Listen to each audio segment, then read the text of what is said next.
Seconde partie de la grande soirée électorale que vous propose de vivre en direct Africa 24. Nous sommes en direct de la ville de Conakry. Vous le savez, ce dimanche 11 octobre, les Guinéens ont voté. Nous sommes avec M. Mohamed Kamara, analyste politique. Bienvenue. Merci. Juste à côté de vous, Marie-Madeleine Djubaté du Parti écologiste, candidate. Bienvenue, madame. Merci. Et nous avons M. Kiriti Bangoura, qui est le directeur des opérations électorales du RPG, le parti au pouvoir. Bienvenue. Bonjour. Et nous avons M. Mohamed Tal, le porte-parole de l'UFR de Sidya Touré. Bienvenue. Merci. Bonsoir. Un nouveau rappel à l'adresse à laquelle vous pouvez nous envoyer vos réactions, guinée2015@africa24tv.com. Vous avez pu constater que nous avons lu sur ce plateau vos remarques quant à cette journée de vote. Et bien, nous allons poursuivre dans quelques instants, juste après un sujet, non, Thierry? Oui, Marie-Angèle, il y a eu les électeurs qui ont voté ce dimanche, tout le monde le sait. Notre envoyé spécial, Eladji Ndiaye, s'est rendu dans les rues de Conakry. Il a suivi 3 candidats qui votaient. Il y avait par exemple Mme Marie-Madeleine Djubaté, du Parti des écologistes, qui a voté aujourd'hui. Il y avait Selou Dalen Diallo de l'UFDG, qui a accompli son devoir citoyen, et Faya Lansana Minimouno. Reportage donc de Eladji Ndiaye. Le vote pour l'élection présidentielle 2015 en Guinée a démarré ce dimanche 11 octobre. Les populations ont répondu massivement à l'appel pour accomplir leur devoir de citoyen, à l'image de celle du centre de vote de Dixine qui se trouve à Conakry, la capitale guinéenne. Parmi les votants de ce bureau numéro 3 qui compte 584 inscrits, le candidat de l'Union des forces démocratiques de Guinée, Selou Dalen Diallo. Je voudrais saisir cette occasion pour féliciter le peuple guinéen.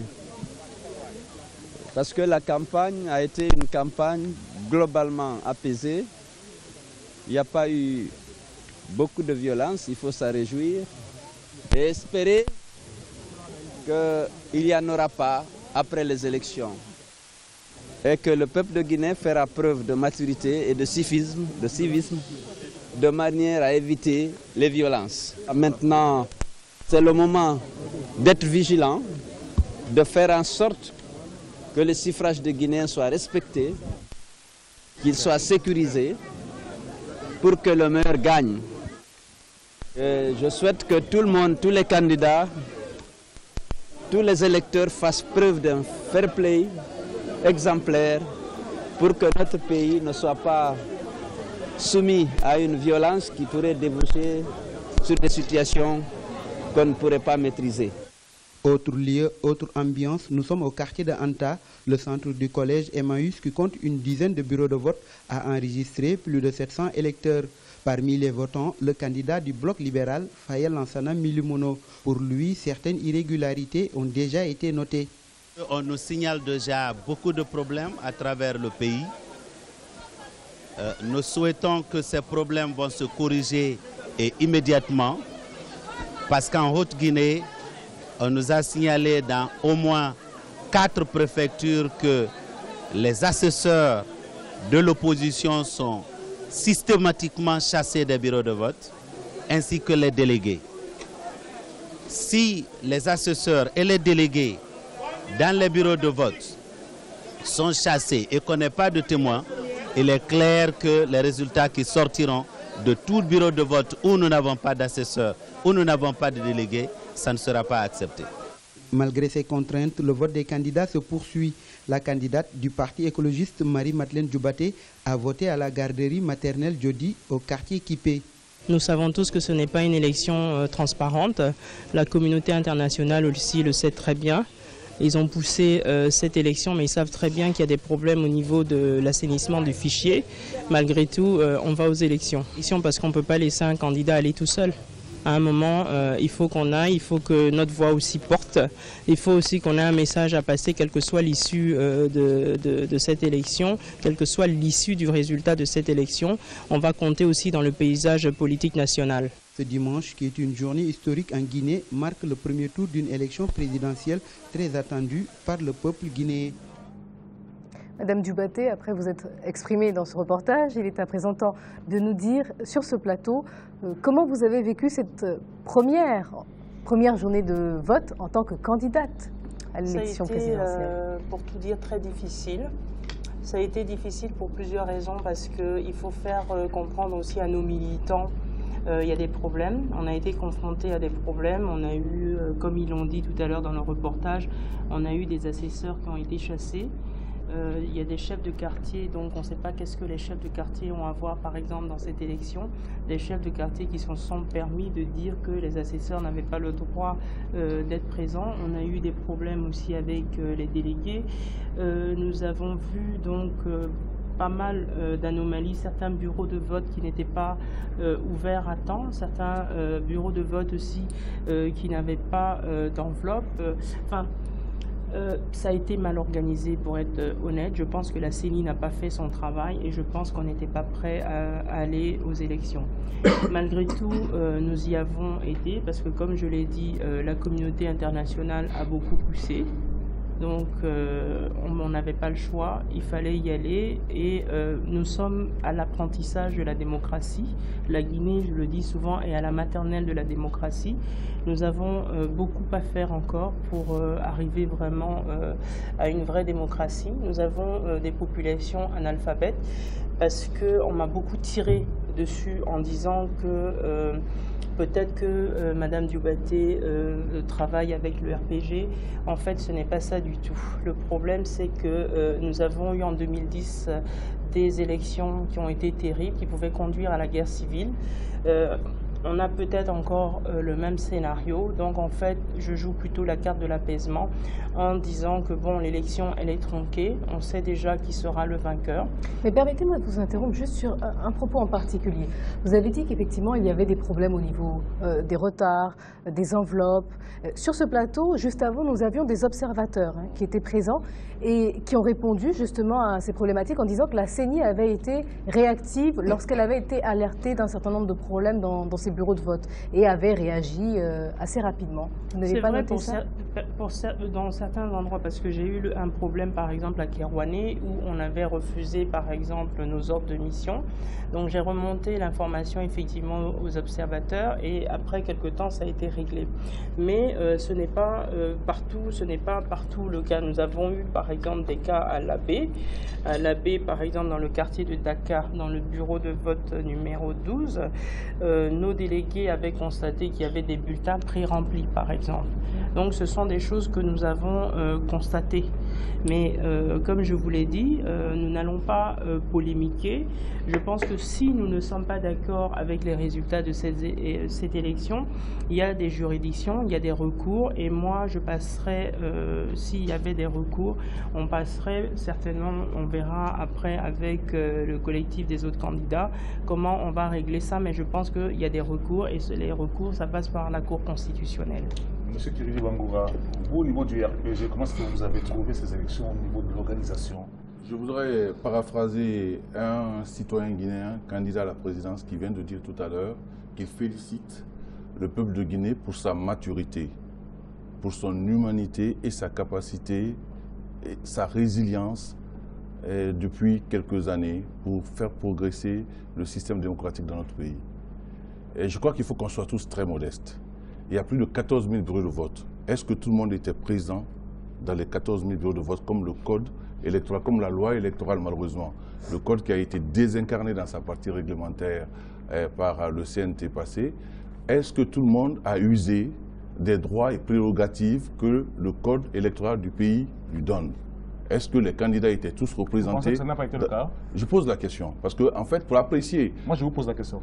Pour apprécier un processus électoral, il faut se mettre à l'échelle des plus de 14 000 bureaux de vote et pour les 6 millions d'électeurs. Et le jugement des observateurs, c'est sur cela.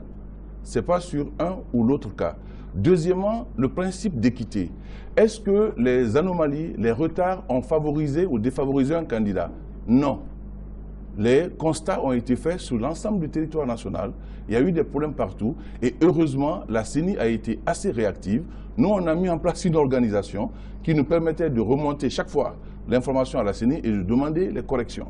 Et je crois que tous les candidats ont fait de même.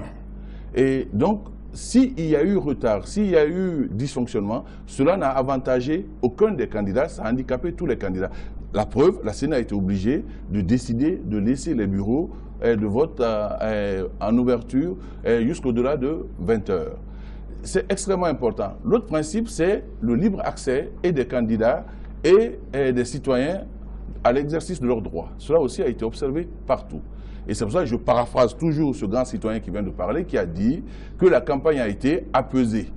Je crois que ce qui est important maintenant, c'est que tout le monde continue le processus électoral qui finit par la proclamation des résultats. Le dépouillement, au moment où on parle, a commencé dans certains bureaux de vote, est en attente dans beaucoup de bureaux de vote qu'on a été obligé de maintenir ouverts pour que les citoyens puissent s'acquitter de leurs droits. Il est extrêmement important qu'on revienne à la saine et juste appréciation des choses. L'autre élément que je voulais vraiment dire avec fierté, quand je dis que je suis fier du peuple de Guinée, c'est sincère. Malgré toutes ces difficultés, malgré les tentatives de violence dans le tout dernier parcours de la campagne, ce peuple aujourd'hui a montré que nous avons été indépendants grâce à un bulletin de vote. Notre particularité, c'est que notre peuple est arrivé à la souveraineté internationale grâce à un bulletin de vote. On n'a pas fait de maquis, on n'a pas fait de résistance militaire. On a utilisé le droit de voter en 1958 pour que la Guinée pour que la Guinée existe. Merci, et je crois qu'il est extrêmement important de féliciter le peuple de Guinée. On l'a entendu, effectivement, il a été félicité, ce peuple, à plusieurs reprises sur ce plateau. Avant de vous poser la même question, M. Tall, je vais me permettre de lire la réaction de téléspectateurs, de Guinéens qui ont voté aujourd'hui. Alors, vous verrez que les opinions, finalement, reflètent ce qui se passe sur ce plateau. Aloussène Ba, qui nous déclare qu'à Simbayagar, les listes d'émargement ont été retardées dans les 51 bureaux de vote, ce qui a causé une cacophonie générale, mais finalement, la CENI les a ramenés aux alentours de 10 heures. Mamadi Doumbouya, je suis à Sigiri. Le vote se passe ici dans le calme, la sérénité et dans la paix, tout se passe bien.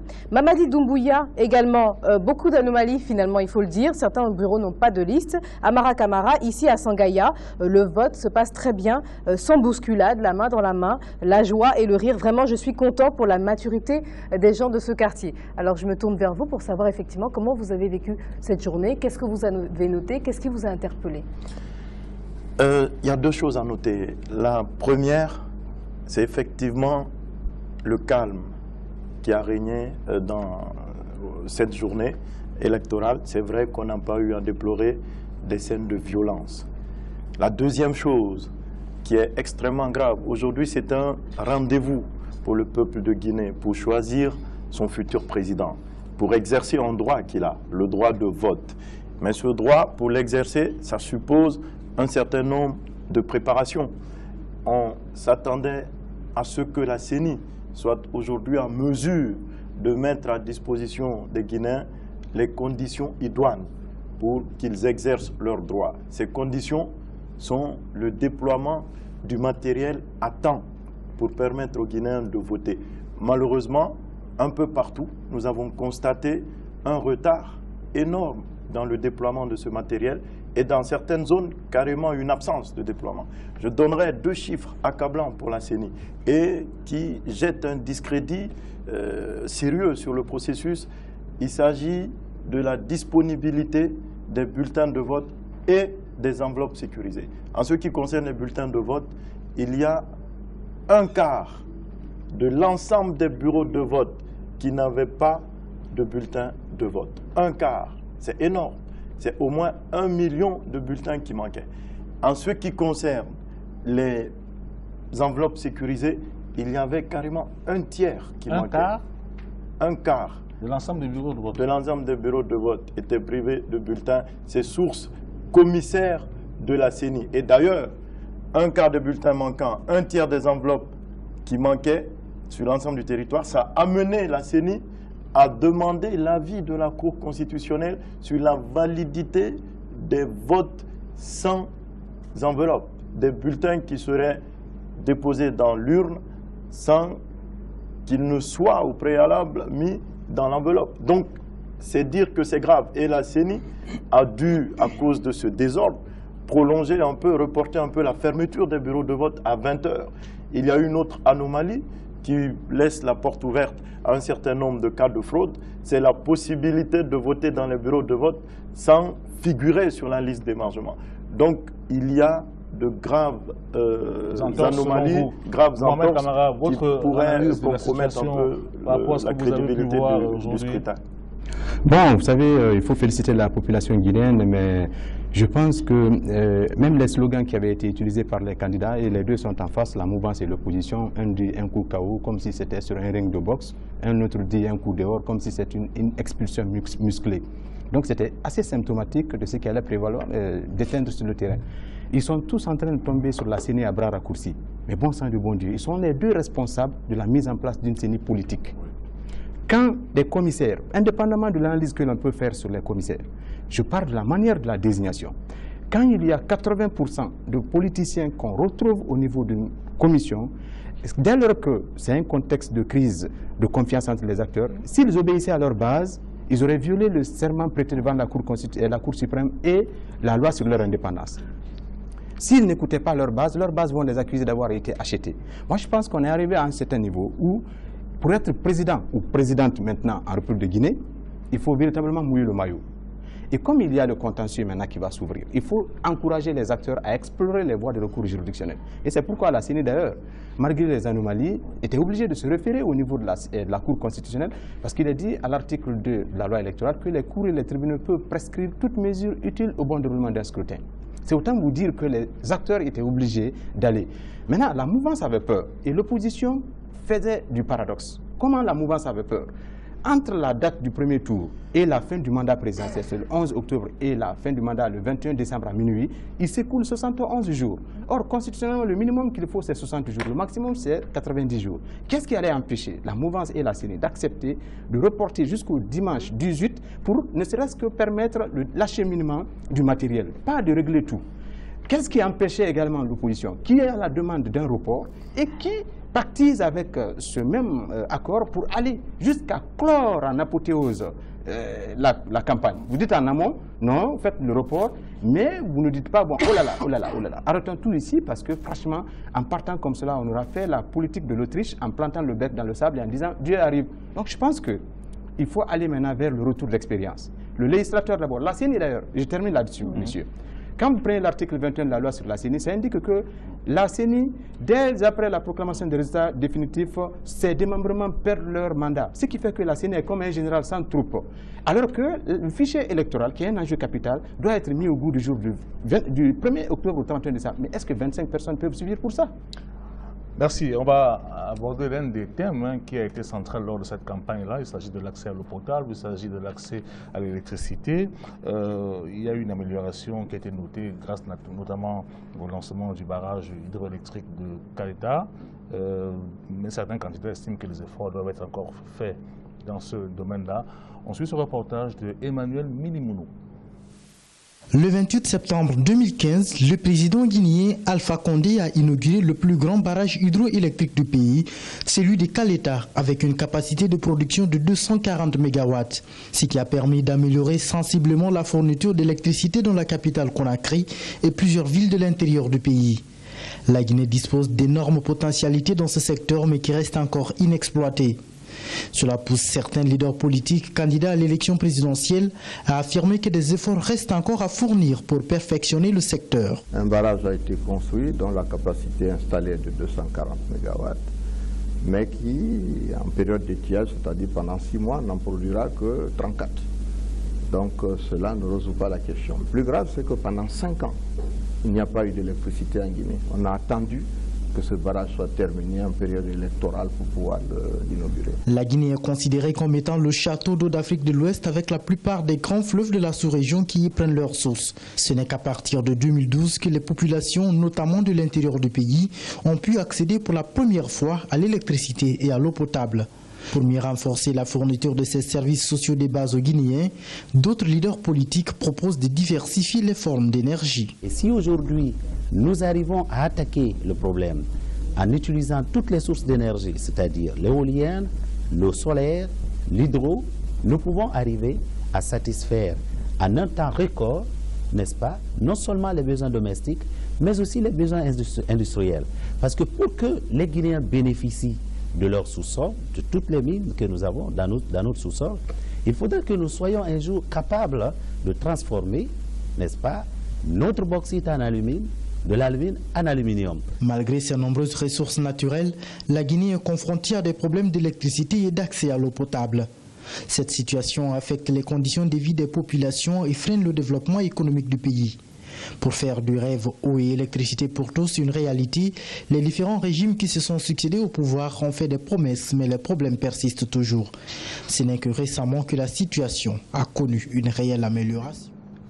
Madame Dubaté, on est en train d'évoquer cette journée de vote. Il serait intéressant de savoir dans quel état d'esprit vous êtes à présent. Qu'est-ce que vous attendez de ce scrutin ? Écoutez, honnêtement, de ce scrutin, je ne sais pas si j'en attends vraiment quelque chose. J'espère simplement que mon parti sera représenté sur le plan national. Ce que je peux dire, c'est que nous souhaitons, tous les acteurs qui sont ici présents, nous souhaitons la paix dans le pays. Donc, quelle que soit l'issue du résultat, ça c'est ce que je répète et que je martèle, quelle que soit l'issue du résultat, nous ne voulons pas aller à la confrontation. Donc je redis, je répète, s'il y a des choses à dire, donc il y a des juridictions, il y a des tribunaux qui sont là, et s'il y a des recours à faire, donc on verra avec les autres candidats si nous devons faire un recours. Monsieur Bangoura, la violence a quand même été aussi à la fin de la campagne au centre de tous les intérêts. Vous avez quand même bon espoir qu'il n'y aura pas une recrudescence à l'approche de la proclamation des résultats? Vous savez, il y a eu une opération presque de descente sur la ville de Conakry le jeudi. Le RPG Arc-en-Ciel et son candidat avaient une manifestation importante prévue le lendemain. Cette manifestation a été purement et simplement annulée. Et je crois que nous sommes un certain nombre d'acteurs autour de cette table qui partageons ce souci. Nous préférons chaque fois reculer un peu sur nos droits ou même nos libertés que de commettre l'irréparable sur la vie d'un seul Guinéen. Cette ligne de conduite et celle de notre candidat a été celle du président de la République pendant 5 ans dans ce pays. Tout ce qui a été fait en essayant de garder au centre de la préoccupation et la dignité humaine et la préservation de la vie de tout un chacun. Pour revenir à la problématique de la gestion post-électorale, effectivement, en état de droit, tous les recours sont là. Mais au-delà des recours, au-delà, c'est vrai, du simple fait de faire une requête et d'être jugé, il faut que nous changeons de culture. Il faut qu'on apprenne dans ce pays à accumuler les résultats, à jeter l'eau du bain et à garder et élever les bébés. Car l'État appartient à tous les Guinéens. 240 mégawatts, c'est pour tous les Guinéens. Je n'ai pas vu un foyer, eu égard à son orientation politique, être dévié par le branchement du courant électrique. Tout le monde est concerné par ce succès, par ce bout de bonheur. Le président de la République a aussi annoncé que les moyens sont déjà mobilisés pour le 3e barrage, soit petit. La campagne électorale est terminée, M. Bangoura. Ce n'est pas une campagne, c'est pour vous dire, c'est toujours l'esprit du partage. Il faut qu'on apprenne dans ce pays, encore une fois, que l'opposition politique, les contradictions d'opinion ne doivent pas tuer l'essentiel, c'est-à-dire le vivre ensemble, qu'on ne peut qu'accepter. On ne peut pas s'interdire entre Guinéens de vivre ensemble. Ebola est venu en Guinée, je ne crois pas qu'il y ait eu une discrimination positive ou négative pour ou contre qui que ce soit. Il est important, et je rejoins madame là-dessus, qu'au-delà des recours, au-delà des contradictions politiques, que nous apprenons paisiblement, fraternellement à vivre la démocratie. Et que l'ostracisme, l'exclusion de l'autre, peu à peu, cède le pas à la compréhension et à l'acceptation de la diversité d'opinions. C'est de cela qu'il s'agit. Monsieur Tall, est-ce que vous avez prévu donc de vivre la démocratie dans l'apaisement en Guinée, oui, comme le suggère Monsieur Bangoura? Bien entendu, je suppose que tous les acteurs politiques sont animés par cette même volonté de garantir une certaine quiétude et une paix sociale dans le pays. Mais cela, il faut se dire la vérité, cela doit se faire sur fond de justice et permettre aussi aux Guinéens d'exercer leurs droits, parce qu'il ne faut pas que les droits s'opposent. Il ne faut pas que d'un côté, le droit de vivre dans un environnement apaisé, etc., s'oppose au droit de choisir son chef à travers une élection, par exemple. Il faut faire attention aux frustrations qui pourraient découler de ce genre de situation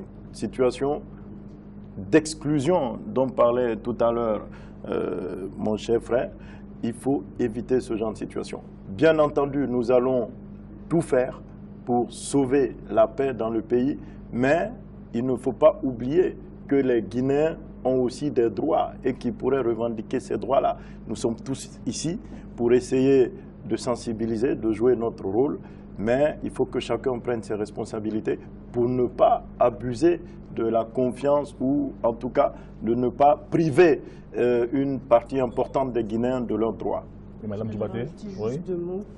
Ce que je voudrais dire ici sur ce plateau, c'est que nous n'avons pas le choix en fait, quelle que soit l'issue du résultat. C'est vrai qu'on peut aller vers des tribunaux, ça prendra du temps, donc les résultats seront là.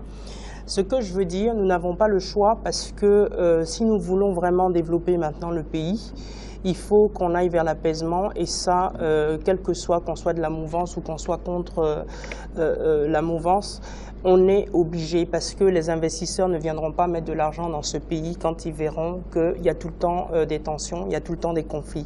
Je pense que la Guinée a beaucoup souffert en 2010, après justement les élections, parce que beaucoup d'investisseurs sont venus dans le pays, mais après on avait tout le temps des marches, on avait tout le temps de la castagne, donc ça donne une très mauvaise image de notre pays. Le niveau de sécurité, d'insécurité est élevé pour les investisseurs, donc personne ne viendra mettre de l'argent dans un pays où c'est tout le temps des problèmes, où c'est un peu le chaos. Monsieur Camara, le parti de Sidya Touré s'est positionné un peu au centre en disant nous ne sommes pas à gauche ni à droite, nous n'appelons pas les militants nous basant sur l'ethnie. Ça suppose quand même qu'il y avait ce problème-là qui était au centre de la campagne. Il y avait des partis qui étaient identifiés à des ethnies. Oui, mais même ce parti-là s'est identifié vers la fin au niveau de la basse-côte, ce qui était quand même très contradictoire par rapport à ce qu'il prêchait. C'est extrêmement important. Je fais des analyses au niveau quand les gens disent qu'aucune ne peut faire une sorte de régionalisme. Ce n'est pas normal. C'est pourquoi je ne vais même pas examiner une question de fibre par rapport à... Parce que ceux-là qui développent tout cela n'ont pas de programme à vendre. Donc en clair, quand vous prenez ce qui se passe au niveau de notre pays, il faut que les futurs présidents de la Guinée apprennent à tenir un discours conciliant. Et que l'opposition cesse de se victimiser. Parce que le pouvoir le plus souvent tient un discours cassant et clivant. L'opposition se victimise. Finalement, toujours, hein? Oui, oui, toujours. Finalement. Pas toujours. Non, se victimise pas. Hein. Votre analyse oui, mais vous me laissez. D'accord. Il va la poursuivre tout de même. Voilà la démocratie déjà sur la table. Donc, encore une fois. Voilà.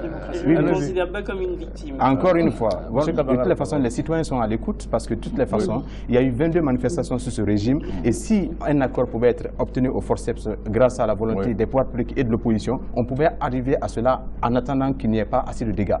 Qu'est-ce qui empêchait le Premier ministre à mettre en mouvement l'action sur l'article 58 pour nouer le dialogue avec les acteurs politiques? Ça, c'est un premier élément. Mais je termine simplement en disant qu'on n'a pas pu coupler les élections en République de Guinée. Ce qui fait que nous courons le risque d'écarter notre pays sur une échelle, c'est-à-dire une moyenne de 2 ans. Chaque fois, il y aura élection. L'avantage, c'est que ça va habituer la population au scrutin. Mais l'inconvénient, c'est que l'attentisme électoral va plomber le pays. Et finalement, moi, je pense qu'il est important que les acteurs explorent les voies de recours juridictionnels, mais pour une fois, il faut que la justice tranche. Heureusement, la Cour constitutionnelle a dépêché ses délégués. Mais il est important que la Cour tranche, mais que les acteurs aussi, en explorant les voies de recours juridictionnels, obéissent la forme. Parce que si la forme n'est pas respectée en droit, la forme commande le fond. Merci, mesdames et messieurs, d'avoir accepté de prendre part à cette deuxième phase, hein, Marie-Angèle. Effectivement, ce deuxième débat. Ce plateau sera renouvelé partiellement. Merci à vous d'avoir accepté de participer à cette émission. Chers téléspectateurs, nous nous retrouvons dans quelques instants pour poursuivre le débat lié à cette journée électorale du 11 octobre en Guinée. À tout de suite.